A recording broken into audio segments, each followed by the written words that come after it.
Hello investors and welcome to my YouTube channel where I study the best investors and businesses from around the world. In this week's video, I'll be going over the importance of saving for retirement and the 4% rule.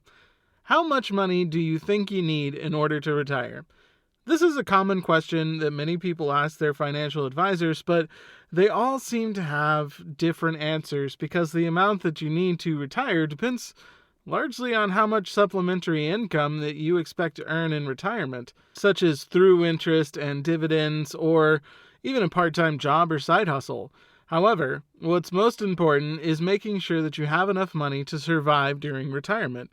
Yet that number constantly changes because of things like fluctuating costs of medical expenses, which are currently going through the roof, particularly for retirees. But this still doesn't really provide us with a good picture of how much we need to save during our careers. Today we're going over something called the 4% rule and how it can be used to point us in the right direction. So what exactly is the 4% rule? Basically, it can be used to determine the amount of money that you'll need to withdraw from a retirement account each year. The 4% rule is also sometimes referred to as the safe withdrawal rate, because the funds you take out should consist mostly of interest and dividends. Because of this, your principal should stay either the same or go decrease just a little bit. In 1994, financial advisor William Bennigan conducted an in-depth study of the historical returns in the market, including the catastrophic market crash of the Great Depression. His results showed that even during those times of turmoil, there was no case where the safe withdrawal rate exhausted a retirement portfolio in less than 33 years, which for most would easily cover the cost of retirement.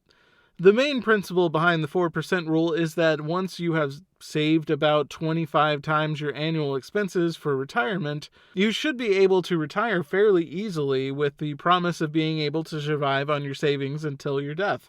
As such, the amount of money you withdraw annually should be around 4% of your retirement savings, which can include 401ks, IRAs, and any other ways that you've planned to help save for retirement. Let's go over an example. If you had $450,000 in your 401k and an additional $50,000 personal IRA, that would leave you with $500,000 in your retirement accounts.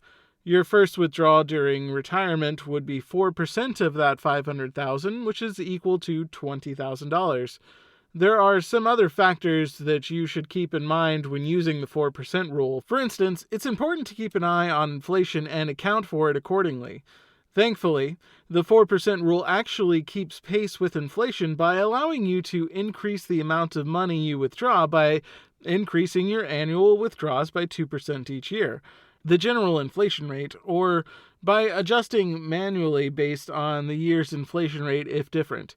Don't worry, you won't run out of money in your accounts using this method because the market goes up in the long term at around 6 to 10% per year on average. So for example, let's again say that you began a retirement with $500,000 in savings and withdrew 4% or $20,000 in full the first day of the year.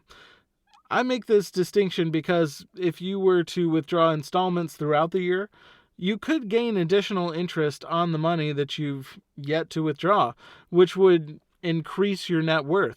So as a result of your 4% withdrawal, you're left with $480,000 in your account. Now let's imagine that the market increased by 6%, which means that on the last day of the year, you would have $508,880 in your accounts.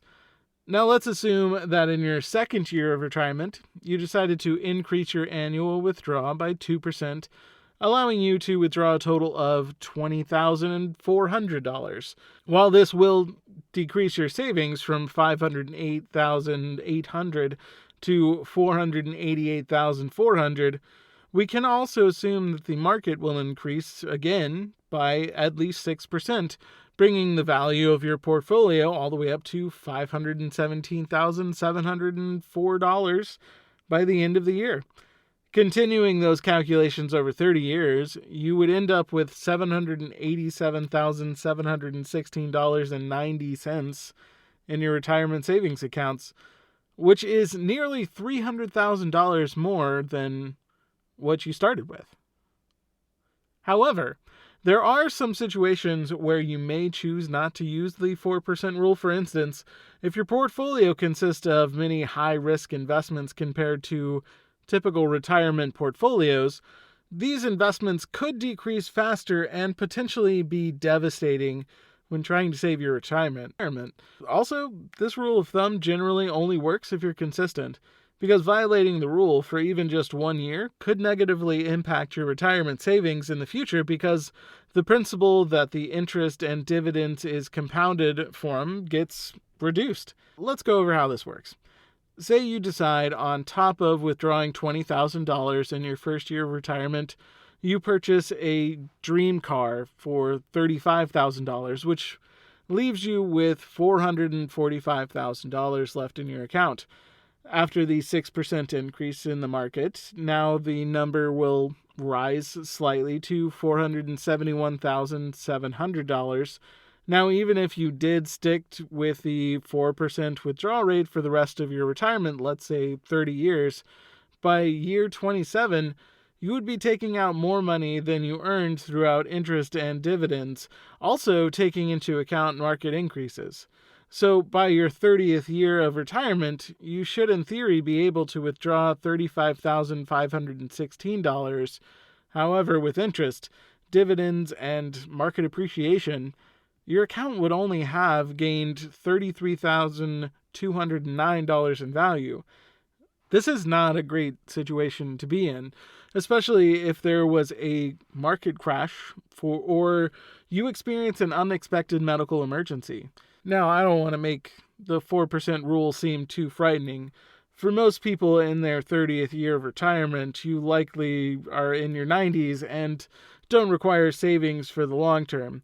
And in the end, you did still end with $586,000, but you could have enjoyed retirement even more with $787,000, a difference of over $200,000. I think it's worth highlighting that the purchase of the $35,000 car can result in a ripple effect and leave you without money you were anticipating in the future, which could decrease the inheritance left to your children or grandchildren, or the amount that could be donated to charity. I hope this insight into the 4% rule is easy to understand and can help you improve your financial situation. What other tips for retirement can you add to this list that I may have missed? Let me know in the comments below. Thank you for watching this video until the end. Nothing helps out the channel more than y'all sticking it out to the end. And please consider subscribing to my channel if you haven't already done so. Also, if you enjoyed this video, please like and share this video so that I can continue to make videos like this for you to enjoy.